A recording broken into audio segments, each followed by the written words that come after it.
One needs to clean the mirror before taking a look at oneself, and should learn the lessons of the past before making the decisions of today. The quote comes from the tale of Han Ying's collection of poetry, a work of historical facts, anecdotes, and poetry written during the West Han Dynasty. The saying means that just as people can see themselves reflected in a mirror, so too can they see the present reflected in the past. The quote is similar to another ancient quote that comes from Emperor Taizong of Tang Dynasty. Using bronze as a mirror, we are able to dress properly. Using history as a mirror, we are able to understand the rise and fall of dynasties. This principle has risen from people's common sense and life experience, like people can see themselves in the mirror. They can also learn from the predecessors' experience when facing difficulties. Using the history as a mirror is a very old Chinese philosophical idea. Chinese civilization has a long history. For thousands of years, while passing on Chinese civilization, the Chinese people have diligently recorded history. By drawing lessons from history, they have been exploring the rules of human society's development.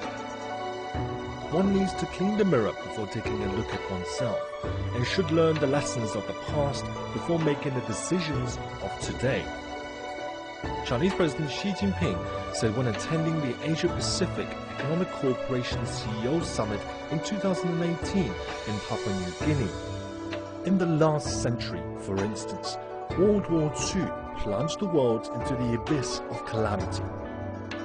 An ancient Chinese philosopher observed that one needs to clean the mirror before taking a look at oneself, and should learn the lessons of the past before making the decisions of today.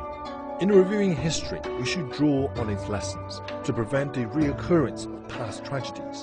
75 years have passed since the Second World War. Taking history as a lesson, tragedies of war should not be repeated. The world's victory over fascism also tells us that countries with different ideologies and social systems can unite and equally cooperate in responding to humanity's shared challenges. Similarly, as COVID-19 pandemic knows no national boundaries and the rich or poor, it has become a common enemy for all. So all countries should put aside their prejudice and preconceived ideas and work together again to win the battle for life.